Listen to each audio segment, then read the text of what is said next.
السلام عليكم ورحمة الله. معاكم سماح سمير واحنا على مطبخ وصفة نت. لو أول مرة بتشوفيني أو بتزوري قناتي ياريت تعمليلي لايك وسبسكرايب علشان يوصلك كل جديد الوصفات. النهاردة إن شاء الله هشارككم طريقة عمل شوربة الجمبري والكابوريا من الوصفات الروعة. بوصفة إيطالية من الوصفات اللي بحبها جدا وقريبة على قلبي. دايما بعملها بنفس الطريقة، يمكن كمان بحبها أكتر من السي فود. أتمنى الوصفة تعجبكم. يلا بينا نشوف المقادير وطريقة التحضير.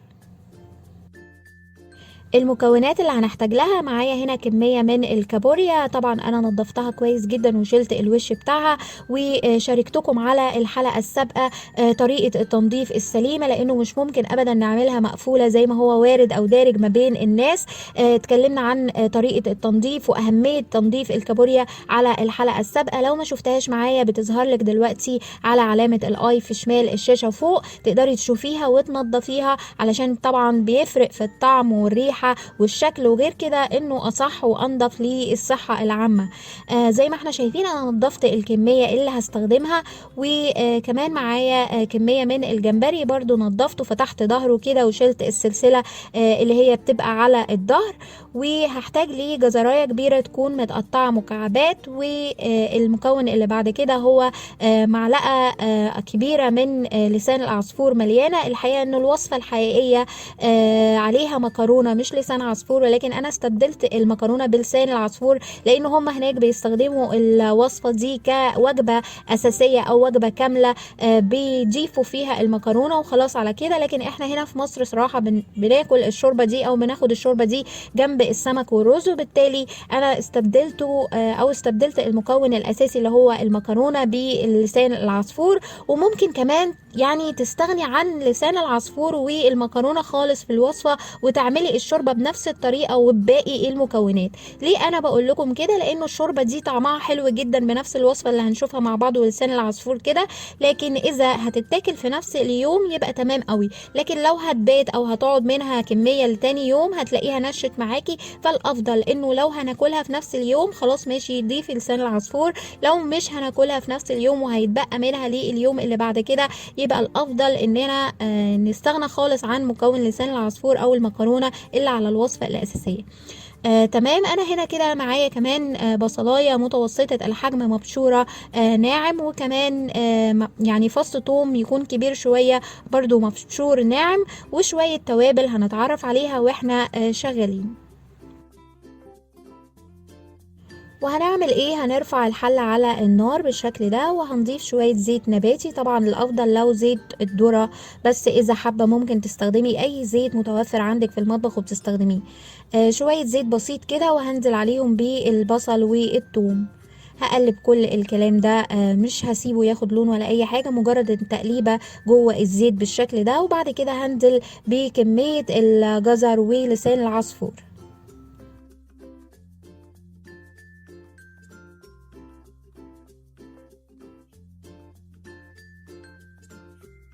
وهنستمر في التقليب بالشكل ده لحد اما لسان العصفور ياخد اللون الذهبي اللي احنا بنعمل بيه لسان العصفور العادي كده.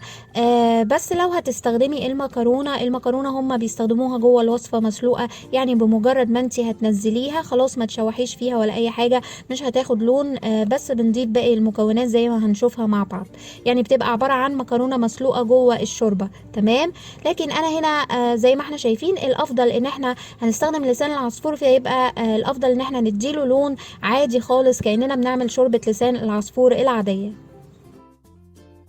وزي ما احنا شايفين وصلنا للون الذهبي على لسان العصفور. وهنا كده هبتدي انزل بالجمبري والكابوريا. طبعا انا ما قلتش كميات معينة، استخدمي الكمية اللي تحبيها وحسب يعني عدد افراد الاسرة. انا هنا هنزل الجمبري والكابوريا بالشكل ده كده وهقلب واستمر بالتقليب لمدة دقيقة واحدة، مجرد انه كل المكونات تدخل في بعض. والتركاية المهمة انه هضيف مية مغلية، سواء عندي كاتل او ما عنديش كاتل، اغلي ميه على النار وهنضيف كميه الميه مغليه على طول على المكونات.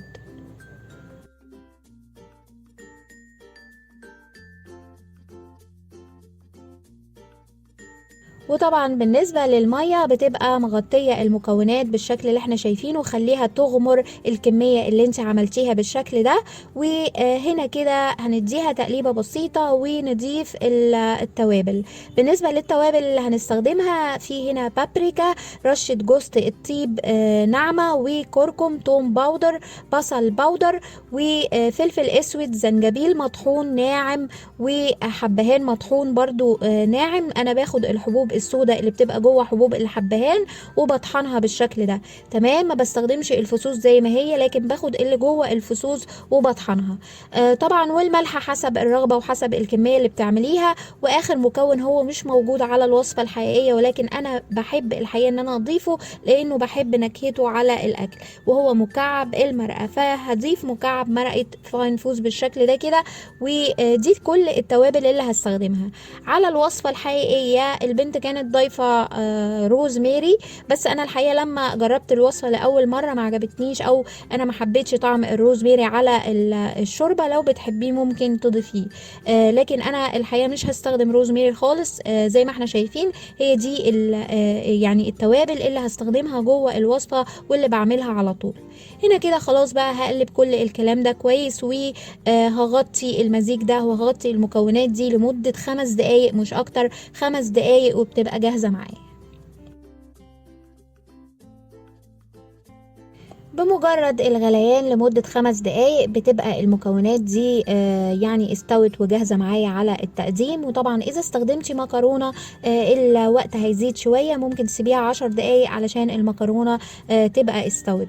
فزي ما احنا شايفين دي كده يعني المكونات بتاعتي بعد الغليان خلاص هنا في المرحلة دي بتكون استوت وجاهزة علشان نقدمها مع بعض.